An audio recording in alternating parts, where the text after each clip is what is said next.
Today I have Dr. Joe Klemczewski here with us, and I had reached out to Joe because I thought that there was a cool topic that we could discuss, and it's something a little bit different in terms of nutrition and contest prep, and it's behavior and behavior changes, and it's something that I feel a lot of people don't typically address, Joe, when it comes to just nutrition, but also like in contest prep. So we're kind of attacking a couple different demographics here, but I feel like they're related. And I know I've watched a video or two of you and Corey discussing things similar to this. I just thought it'd be good to kind of explain to people our behaviors towards nutrition, whether you're getting ready for a show or you're ready to make a lifestyle change. So I just want to say thank you for coming on board and discussing this with us. Oh, it's going to be a great topic. I'm glad you're doing this. Yeah, I'm excited. Well, I'd like to just dive into it. I mean, you have a ton of experience in working with a lot of different people, especially contest prep, but also general population. What are some things that you've seen? Let's start this way. Where people, like, what are some things you've seen with people struggling with nutrition, and how is that related to their behaviors? So in a pretty general sense, the context I think that eludes a lot of people is that we think, here we are as a human being. I have my brain, my mind, my thoughts, my goals. And when I have a new goal, like losing weight, it's just going to be, me getting it done. I just check off the list and we're good to go. And what we don't often consider is if it's something that has not already been taken care of, if it's a need we have, a goal, then there are probably some areas in our behavior or personality or just even genetic makeup of our brain that makes that more of a challenge than other things that we might excel at. So it's interesting timing because I just came off of our first Emerge Strategic Consciousness weekend.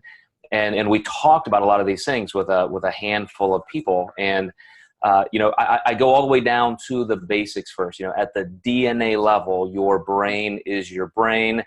The thoughts we have, the behaviors we have are coming from a brain that has, however old you are, 30, 40 years old of information, of neural pathways already set. And those have been set and grooved in and wired based on your life schemas, which are kind of your worldviews, your personality strengths and traits, all kinds of things go into that. So if you start attacking a goal like weight loss or physique transformation, that hasn't been that easy, there's probably a reason deeper than you think that it's not easy. And so I think you do have to address things a little bit more from a home base of your psyche instead of just a goal to attain. No, I like how you said that you need to focus on some deeper issues if you've struggled in the past. I think from some things that I've seen as well, people set the goal and they just quickly want to dive in, but they don't take a second to kind of audit their past relationships when it comes to achieving goals, whether it's diet related or not. And I think that's something that people do really need to look at, especially like a relationship with like food, right? Like, are you someone that has struggled restricting calories in the past if your goal is weight loss or physique transformation? If so, why? Is it your support system? Is it, do you feel the need to have specific foods around? What is your psyche in terms of food? Like, how is that relatable? Because I've seen people that a show was their goal. It was their goal to go from, I need to make a life change. I have a friend that competes. I want to compete. That might be something I want to get into. Well, that's a different extreme than just trying to lose a little bit of weight up here and there. And if you're not addressing these psychological issues ahead of time, it could potentially set you up for some failure, which makes people get discouraged. So that brings me to another question, is motivation. I know motivation can be the energy to drive people to a goal, but there's always that talk, is motivation what is motivation really worth? You know what I mean? Especially without action. So I'd like to get your opinion. I mean, what are your thoughts on motivation when it comes to trying to find that mental energy to drive a goal? So another great question, because most people would think of motivation as something external, like I have to feel motivated. But motives, which create motivation, are broadly coming from three places in human psychology. It's the need to be independent and autonomous, the need to be connected to other people and be social. So one is very individual needs, one is very social. Then the other is the need to be competent or to be good at something and be valued. And when whatever your goal is, so if it is weight loss, you have to ask yourself not how can I be motivated, but what are my motives? Because if you don't understand that, you just will not succeed. So for example, if my real deepest motive is I need to look better because I want to be attractive, I want to attract a mate, something like that. You know, that's one motive. Maybe it's I want to be healthier and I'm really concerned about my health, that kind of thing. That's another motive. So depending on you understanding and being able to drill into that, it can really affect how well you're going to do. So, you know, I would go back to somebody who, as you said, is perhaps getting ready for a bodybuilding contest. They can also have very different motives. If they feel the need to, quote, fix themselves, I've never been in great shape, I don't feel attractive, so I'm going to do this and it's going to solve all my problems. You know, probably not. You're probably going to get there, you're going to do that, it's going to be done, and you're going to realize, well, that didn't fix me, quote unquote. So, you know, now what do? I've got to go on to the next thing to try and fix myself. So we really do have to understand why we're doing these things, and then we can create some real motivation. We can understand why we're doing it and go full steam aligned with our goals. So that's a great point. People don't necessarily realize, are they doing this for an external and internal factor? You know, is this something for ourselves, or is it something to please other people? And you kind of had said something where I don't know if people realize this either, where if you're trying to find a mate, are you trying to please other people, or are you trying to do this for yourself? Because sometimes I feel like that can get kind of mixed, where people are like, well, I'm doing this for myself. I'm doing it for myself so I can find a mate. Okay. However, is that person liking the new you that you're becoming? Did you change everything about you? And now do you feel like you're being fake? Like, it can go into a whole much deeper level if we don't truly understand. Are we really doing this internal for ourselves, our self-enjoyment? Or are we doing this for more external because there's a carrot at the end of the stick, whether it's a trophy for a bodybuilding show, a mate, or something? Now, I'm not saying that we may not want to lose a few pounds so we can feel more confident, but I think sometimes people can take it to a whole nother level in terms of changing a lot of things about themselves. And so where I'm going with this is I want to ask, what would be a good action step to take then for somebody, whether it's contest prep or general population here? What would be some good actions to really take in seeing if they're doing this truly for external or internal reasons? And what would be some good steps for them to really drive that goal, to actually make an action? Because we know that nothing matters without action, right? So what would be some tangible things that these listeners or viewers could take from to apply this, to see if they're really doing this for themselves, for the right reasons, or if they're just kind of following the herd, which may not necessarily fix their problems? Yeah, you're opening up a really good topic, because you can, as you said, be creating this persona that doesn't last. It's not really you. And so not only yourself, but other people around you don't know where the real you is going to be next. But you can lose weight. You can become somebody different physically, because that's your goal, and that's the goal you have of who you want to be. And that is intrinsic. So there's your intrinsic versus extrinsic. Yep. But in terms of, you know, the action, I like the dichotomy of somebody doing this very internal for all of the reasons, to be healthy, to be happier, to be more confident. But some people literally do it just for competition. So think of the competitors who just love the sport. and they tend to hang around it for a long time. They don't get riled up if they lose. They just kind of keep working and, trying to improve themselves, and it becomes a part of their life, part of their identity. Yes. But it's not too much of their identity. They don't put all of their eggs in that basket where every bit of their happiness centers around how they do. That's a whole different animal. That's kind of rare. You don't see many competitors who can do that. Other people get way too tied to it emotionally. But I think you need some of that emotional enmeshment for a general population person who's doing it intrinsically to literally become a new person, because physically, genetically, it may not be the easiest thing for them, but they're still willing to go against the grain of their genetics, work a little harder to be healthier, and that truly is who they want to be. So that tells me it really is more intrinsically adopted. Right.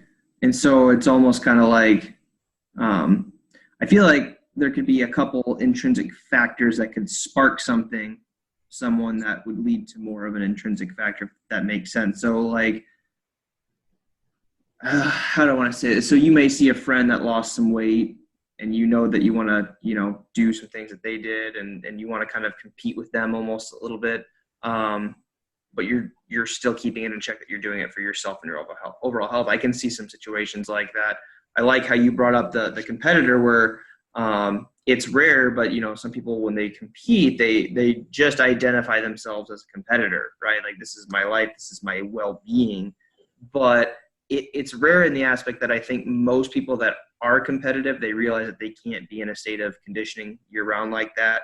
And how do I put this? I said this the other day to a friend of mine. Being a competitor does not define who you are as a person. So that aesthetic look is not who you really are. It's your actions that you go through every day that really and truly define who you are. And so I can see some extrinsic, rewards for competitors. You want to be better, do better. You want to win and I can understand that process. But I also always just make sure that when I'm coaching my athletes that they don't lose sight of that either. So they don't lose sight of, like, hey, you still got on stage, you improved from the previous year, you're in the best shape of your life, you're taking care of yourself, you're doing all these things right. The show is just kind of that carrot at the end of the stick, so to speak.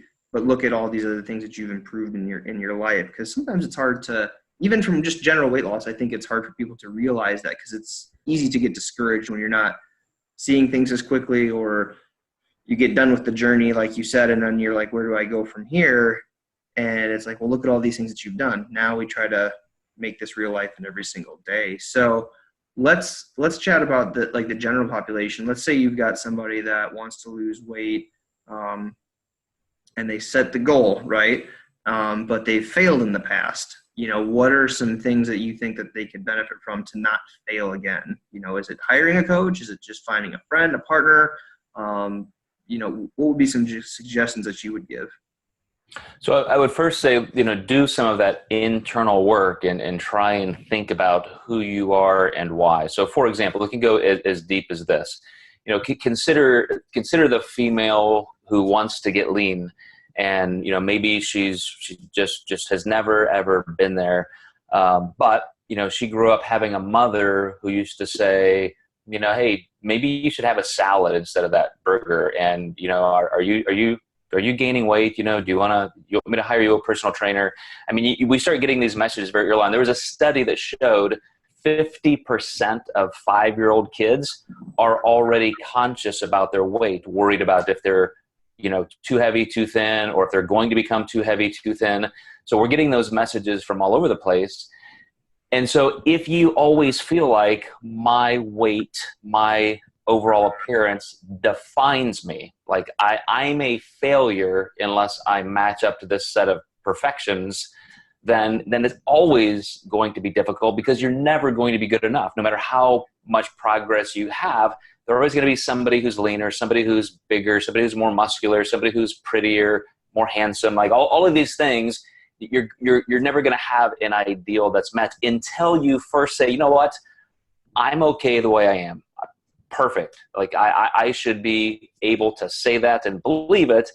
But if I want to go this direction, if I want to get a little leaner, healthier, look a little better, once you have that self-acceptance, you don't feel all the pressure. I mean, we know through research that as soon as somebody is told, you can't do this, it's immediately the thing we want to do. So in terms of dieting, oh, I can't eat that, then you immediately start rebelling against that. So you have to have that self-acceptance first. Then you can decide, okay, now I feel like I've got my intrinsic motivation more on track. Now, what are the extrinsic tools that can help me get to my goal? So I have a friend who, very close to me that has just lost, I think, almost 100 pounds, 80, 90 pounds. And she has, she's tried in the past. She's gained and lost 50, 60 pounds 2 or 3 times, maybe more. And, this time something just clicked. And I think it was the realization that this is not about just the look or the number on the scale. It's who I want to be. Like, this is who I want to be inside of me. So this is a person who hasn't even tracked food, hasn't done this, she just started eating better. She made that internal realization that I'm going to start acting like and making decisions like that person I want to be. And so that's a great example of somebody who took care of the internal psychological needs and motives first. Then the externals really didn't matter what she did. She was going to do it no matter what resources she used. There's a lot that you just said there that I think was phenomenal for people to take from. So I'm going to recap them quick. The first thing is if someone's going to approach weight loss or a contest prep, they need to truly accept themselves first, and know that their worth is more than the scale and what they see in the mirror, because as you and I both know, that's not what truly defines us, like we just talked about earlier. So I thought that was really phenomenal, especially if you're somebody that is looking to get into competing. That is a very subjective sport, and there's always going to be somebody with better genetics. There's always going to be somebody that might be bigger or leaner. There is no such thing as the perfect physique. So when people start to realize and accept that, then you can start to really dive into more, why you're getting into the show, and not to, how do I say this? It's one thing to want to compete and win, but it's another thing to expect to win every single time. It's the same thing of wanting to lose 50, 60 pounds and expecting to lose it right away versus just, losing it. So I like what you said earlier, that you have to accept yourself first before you get into that. So that's something that I think people really can take from. Make sure you accept who you are first. It's okay to want some change, but truly accept who you are. And another thing that you had said that I loved was the extrinsic tools to use to help you, because I think some people get wrapped up of, is this an extrinsic reward or internal reward? But there's tools that we need to help us. And then the third thing with your friend who had lost about 100 pounds, she maybe didn't really track, but she had just made better life choices, put herself around better people maybe, or just used better extrinsic tools. I really like that. I'm going to use that in the future. To help her get to her weight loss. But the thing that she mainly did went back to point one, and I will beat this the entire time we're talking today, is she accepted herself. She knew that losing the 50, 60, or 100 did not truly define her. What defined her was her and her personal actions that she lives through each day. And it just took that added almost stress or pressure off of her, and she could just focus on making better nutrition habits, making better lifestyle choices to get her from point A to point B. And one of my favorite things, it allowed her, I'm guessing, but it allowed her to enjoy the journey. Because that is something that I think people lose the entire time. Whether you're wanting to lose weight or do a show, for whatever reason, there's this secret added pressure that gets placed onto people, and they don't feel good enough. And then they start losing the aspect of, this should be fun. This should be taken as enjoyment. We're learning something. We're doing something with our bodies. We're changing them physiologically, like for the better. But when you talk to people, and I'm sure you've experienced this, and I'd like to get your opinions on this, you don't always hear that from people. It's, oh, I didn't lose any weight. I feel terrible. I don't feel like myself. Like, And so, people need to just realize they need to enjoy the journey that they are on. And I can understand why those frustrations come into play.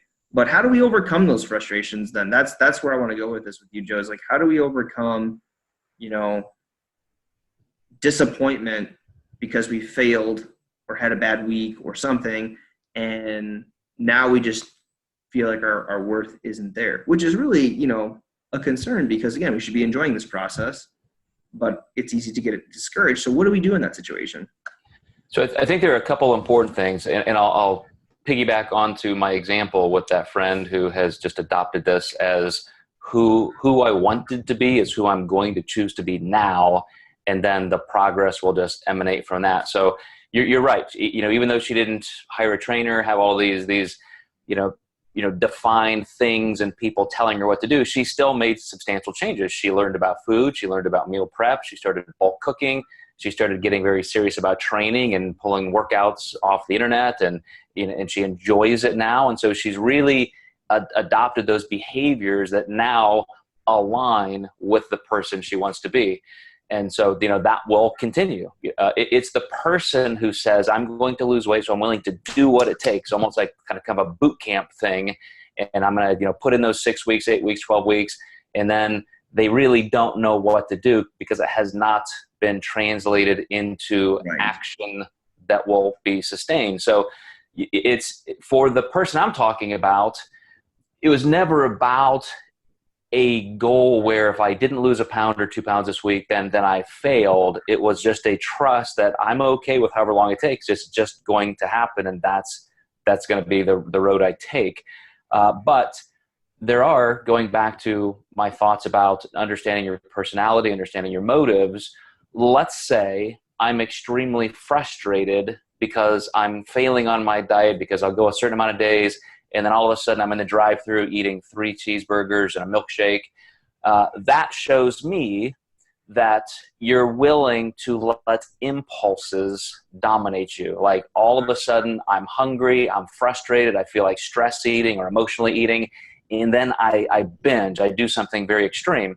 Whereas somebody else could say, well, I'm a little hungry, so I think I'll add an extra apple to my day. Or I'm a little hungry, so I think I'll, this meal I was supposed to have an hour from now, I'm just going to eat it sooner. Totally different behavior, but the same initial impulse was just simply, I'm hungry.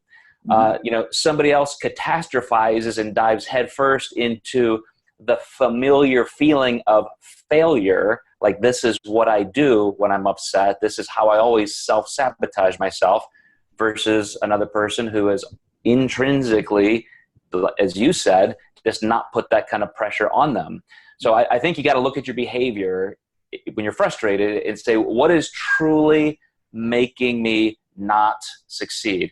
Is it just that I'm nibbling a little bit too much? Or am I binging? Am I just not willing to set the alarm a little bit earlier and do my morning workout? Isolate those behaviors. And we know, we can lie to other people, but we can't lie to ourselves. We know when we're succeeding, what we're doing to cause that. And when we're not succeeding or making progress, we know what we're doing. We just have to be honest with ourselves. So to recap and make sure that we're all on the same page, and just for like our listeners and viewers, we need to, when we get hit with this roadblock, or we get hit with this obstacle in our terms of weight loss or contest prep or whatever, and we become frustrated, we need to just right there on that moment ask ourselves, why are we frustrated? What's driving that frustration? And is it something that we can, overcome by a simple eating an hour earlier, snacking on an apple versus just really just being honest with ourselves, and asking, what is the problem? What is the underlying problem with ourselves at this very moment? So I really like that you said that, because I think this can be done in a few different ways. You can ask yourself right there on the spot.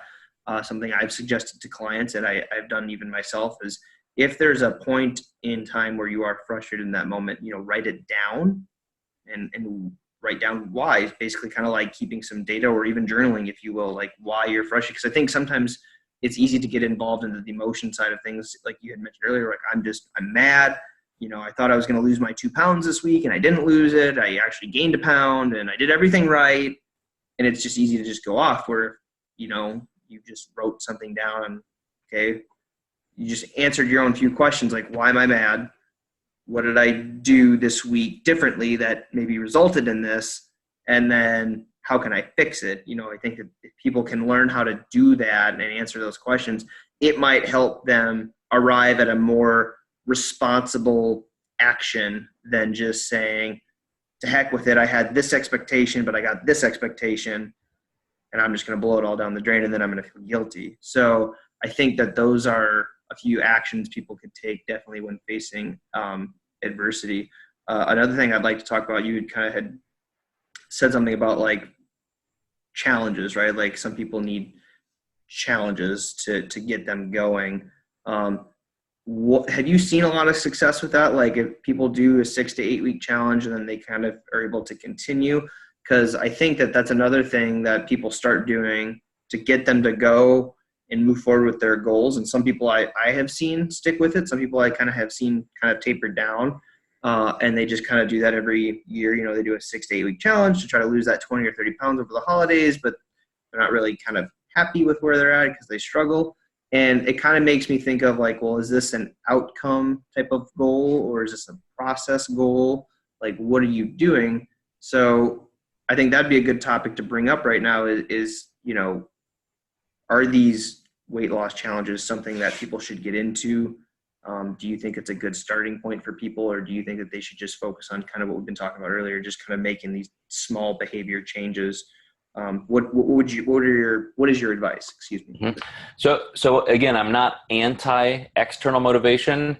It just has to be aligned with the internal motivation that's already in place and identified. So, it reminds me of things like you and I being fitness professionals, we may not struggle as much with these things as other people, but we still have the exact same needs and actions in other areas of our life. So, for example, we might get frustrated with somebody who says, well, just tell me what to do. I don't want to have to think for myself. Just tell me what to do. And you and I both know there has to be some learning. There has to be some behavior change, but we would do the same thing to somebody else. Like here, when I give my taxes to my accountants, just do this for me. I don't want to learn accounting. I don't want to know all the tax laws. Right. And so we all have those impulses to make something easier to save us time so we can, do our normal life activities. So we have to understand that other people are in that same place as a starting point, and that's okay. We can start out with some kind of an external challenge, knowing that along the way, I'm gonna have to make some of these things integrate into my life, or I'm going to have to understand why it's working. And I just have to know a little bit more and leave myself in a better permanent place, mm-hmm. even though I might use it as an external challenge initially. Those are phenomenal because it just goes along with our whole concept of what we've been talking about is really being truthful to yourself, asking yourself why you're doing this, what you need to change, not physically, but psychologically, what do you need to change, with your behaviors in regards to nutrition, and making sure you're doing these things for the right reasons. It's good to have some external motivation, but we need to really hone in on that internal motivation. I'm with you 100%. And one thing I think that this is kind of one of the last things I wanted to talk about, because I think this is where the challenges struggle and weight loss journeys kind of struggle with this in general, is the relapse, the what to do after, because we've talked about how do you approach a weight loss. We've talked about how do you overcome obstacles. We've talked about weight loss challenges, if that's a good place to start. But we haven't really talked about the whole relapse side of things. And I think that that's something that people oftentimes with weight loss challenges or journeys in general, even from contest prep, as we've talked about this before, what to do after you have a big transformation, and how does that psychologically change from when you started to make that transformation? So I guess my questions to you, Joe, is like, how would you approach somebody that's coming off of a transformation? they maybe did relapse for a few days. What's the different psychological standpoint after you've had that transformation? Yeah. So I'm going to go back to where I started, and this is going to be a lot of information that most people are not familiar with. So we're going to have to connect some dots, but our consciousness. So out of sheer necessity, our brain can only pay attention to a small amount of information at a time, but yet our consciousness is the sum total of every bit of knowledge we've ever learned, every memory, every feeling, every experience. All of that is stored in the neurons in our brain, but our consciousness is only what we're paying attention to at that moment. So you've got all of this stuff in your brain happening that you're not even aware of, and that's what drives most of our decision making. You've probably heard something said like, well, 95% of our brain activity is subconscious. It's probably actually more than 95%. It's probably 99 point something. Mm-hmm. So we're only paying attention to a little bit at a time, yet our brain has all these feelings, thoughts, memories, and knowledge that it's driving the ship. And you're just kind of on top paying attention to where your brain is already taking you. So here's something that will blow your mind. By the time you have done something, you've made a decision, there's about a 0.3 second delay from the stimulus or the thought that created the behavior to when you know what happened. So everything you ever do, you are actually watching the outcome that your brain already decided before you're even aware of it. That's amazing. So that means you have to do the hard work and condition your brain to behave differently, and that takes time. That's what neuroplasticity is, and that takes 6 to 12 months to even change one single little behavior. So if I'm struggling with binging and I just start dieting and I can't stay on track, well, that's because that's what my brain does. That's what it thinks is normal. I get hungry, so I eat. You're going to have no choice in that. But if you maintain all of the habits that you need to change that behavior, and you break that cycle one time at a time, then you start rewiring some neural circuitry, and it becomes easier and easier and easier to behave differently. And that's why, if you do see somebody like the person I described who lost 100 pounds and it took, a year and a half, and she didn't really, she had made the decision to become a new person. Now that's the new norm for her brain. Even on autopilot, now her subconscious just makes decisions differently. Mm-hmm. So anytime that we're struggling with those behaviors, including a relapse, like you said, you have to go back to the thought that, okay, that's why this isn't easy. Success in any endeavor, change in any endeavor isn't easy, because it takes 6 to 12 months just to change that neural circuitry to be able to make better decisions. You think you can just make one decision now and you've taken care of it, and then I'm going to make a decision at the next meal and I'm good. These are patterns that are way, way deeper and more complex than just that. And that's why we get so frustrated when we fail. You can't ask a dolphin to walk on land, and that's what we expect our brains to do. It's been conditioned this way for decades, and then we instantly want it to do something else that it's never been trained to do. So you had said somewhere between 6 to 8 or even 12 months to really make legitimate behavior changes because of how much we need to really rewire our brain's conscious decision making. So what are your thoughts on the whole it takes 3 weeks to change a habit? I mean, because I feel like that gets mixed into a lot of things where it's like, it's just anybody can do it. You can do it for 3 weeks to just make that better change. I feel like now going through what you had just said, it's like, well, it might be a temporary change, but that doesn't mean that it's permanent. And that might just be one thing. And that one thing isn't going to fix all of the problems. Like, so what are your thoughts on that then? The whole 3 week to make it's a good start. It's a good start. Keep going. Yeah. After 3 weeks, make it 6, then make it 6 months. I mean, we do have to take that first step, which is always, prophetically the most difficult first step, is to actually decide that you're going to make a change. But then, like I said, you just have to be ready to really do the hard organic DNA epigenetic type work in your brain. And then, it's not that it's, so unbelievably difficult that it can't be done. And you don't need your entire 24-hour focus on that one thing, but you do have to be ready to take it seriously and do everything you can to support that decision. So like the person I described, she started bulk cooking. She started learning more about food. She started adding knowledge. She started getting into the habit, joining a gym.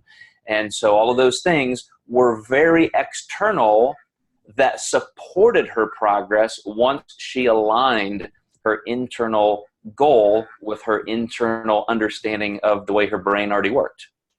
So I love this. I could talk about this stuff all day long, but I want to recap, for everybody listening and watching. If you're wanting to approach a transformation change or a weight loss change or some sort of lifestyle change, we need to start by defining our why behind it, what's truly driving us, if it's external or internal, and if it's more external, how can we find more of an internal reason? Not that external does not have its place, like you said. And then once we truly find that internal reason, we can allow external tools to help us, like getting more knowledge, finding maybe a little bit supportive of a group, whether it's some fitness friends at the gym or a coach or a trainer or whatever, and then making different changes to food styles. And then when we're, finally going along and doing those things, when we hit those bumps in the road, we're asking ourselves, why did the bump occur? What did we do to see this bump? How should we be approaching this? And then once we can overcome that hump, we stay consistent with it for more than 3 weeks at a time. And it's focusing on months and months, so we can allow our conscious to kind of be rewired to better behavior changes in terms of our nutritional habits.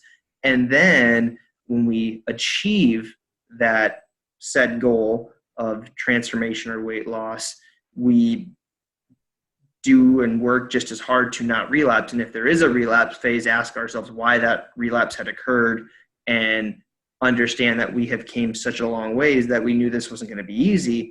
Neither will be maintaining this new achievement. So we need to really, again, go back to our internal motivation and what's driving us, because that internal motivation may change a little bit after you had that transformation, right? So before it was making this change, now it's, well, now what? Well, now it should be to maintain and improve our health and apply all of these new behavioral changes. And again, a lot of this is going to come down to always going back and asking yourself, like, what is your internal drive? What is your goal? And what actions? Like, you have to take physical actions to do this. And that might come from external help, or just applying different things like data collecting of yourself or journaling or whatever. So these are just a lot of common gaps that it seems like people tend to miss. So I'm really excited that we got to cover a lot of this, and we gave a lot of good tangible ways that people can apply this information, and the reasons why people kind of do what they do in terms of nutrition. Sometimes people, like, they just don't think about what they're doing, and we've kind of talked about why that could be. Is there anything else that you think people could benefit from in terms of getting into a weight loss or transformation journey, in time, and kind of what we've been talking about today? Yeah, you hit a word that snagged me perfectly, because this past weekend at our immersion weekend, I use the word gap a lot, because in that cycle of decision making, you have this thought or this impulse, and then immediately your life schemas or your just kind of genetic worldview has a chance to change that direction. Then it kind of goes through your motives, your self-determination theory type psychological motives, and then through your character strengths. And then you're going to eventually have a behavior outcome. And then that outcome becomes another stimulus. So let's say it's, oh my gosh, I'm so hungry. And then you binge. Yep. Well, that went through that chain of thought and you binged. Now that binge is a new stimulus. Now, how do I feel about the binge? I'm so depressed. I'm so frustrated that I'm going to binge again. And at some point, you have to be self-aware enough and mindful enough to create a gap in that circuitry and say, okay, I'm having this thought. This would be the best time to have a gap. I'm really hungry. I'm reaching for the cookies. Oh, wait a second. Time out. Time out. Is this aligned with my goals? Could I wait for another 30 minutes till I have my next meal? You know, you could put a gap there. Or maybe it's somewhere else in that cycle. But at some point, you have to back away from just your internal reaction and create almost a third-party point of view and say, why am I doing this? What's a better behavior? And the more you learn to create those gaps in the cycle, and this is how you do come back from some kind of a relapse, you become just a more self-aware human being, a more conscious instead of subconscious acting person. And that's the entire game. That is the ball game for behavior change, is learning to recognize those things, recognize your thoughts, your motives, your needs, your character strengths, and then inside that cycle, you control it instead of being a slave or just an observer of it. No, I love that. And I didn't even think about this until you just said that. So I myself have experienced this recently. I think you know me well enough. Now I like data, I like information, I like learning new things. And I had realized it had been a long time since I had taken a break from caffeine. Working, online business, school, just life, my day starts at like 3:30 in the morning, and sometimes I don't get home until like 8:30 at night. So I do need some energy, and I typically go to coffee. But it had been a long time, like it's probably been 2 years. So I was doing research on, and I know I had talked about this with you in person, on taking a break. And so I did that. I took a break from caffeine. I went 1 week cold turkey because I wanted to see if I could do it. I did it. And then when I started to add caffeine, mainly through coffee back in, it made me more self-aware of what was going on. It was kind of one of those things where, okay, I'm working, but I'm kind of, getting burnt out. Like, I'm going to reach for some coffee because it's just going to keep me going. It's going to give me something to fiddle with while I'm working. Or I could just drink a little bit more water, or I could go get up and go for a 10-minute walk, something, rather than just constantly having a cup of coffee in my hands. So it's the same thing as what you just said. It made me question, do I really need coffee? Do I really want coffee because I'm bored? What is the reason to finding this cup of coffee right now? And so, yes, I still drink coffee, but it's made me more aware, and my actual consumption has been lowered because now I have found other ways to combat that, like drinking water or just going for a quick walk, which is just giving me more energy and not relying on over-caffeinating. So I just wanted to bring that up as a personal experience, and that I just felt tied in with exactly what you said with people, when they relapse or when they're trying to go through these changes, to ask those questions. So. It is a perfect example. So thank you for that. And that's the difference between letting your subconscious drive your consciousness, or the reason I like this term, you become strategically conscious. Now you are aware, and you can direct what you're paying attention to and why, and you can ask those questions. And that's why I said is you got to back up into that third person point of view and ask those questions. And interestingly, our brain is actually wired for that. Our brain views ourselves just like it views other people as the same kind of character on a stage. We just don't often utilize that enough to our advantage. So I think that's a perfect example. No, I love it. And I think people will get a lot of information from this. And I think it will encourage more people to use that third person voice, if you will, to really ask the what and the why for sure on what's driving their behaviors when it comes to nutrition. And we've given a lot of tangible ways to set them up for some success. So Joe, I just want to say thank you for taking time out of your day to go through this. I'm super pumped about this video and about this recording here on the podcast and stuff. And I just, as always, appreciate your time. Well, always a pleasure, Austin. Appreciate it. We'll do it again. We'll do it again. Awesome. Well, thank you guys for listening and watching. Thank you, Joe. And we'll see you guys in the next video or recording.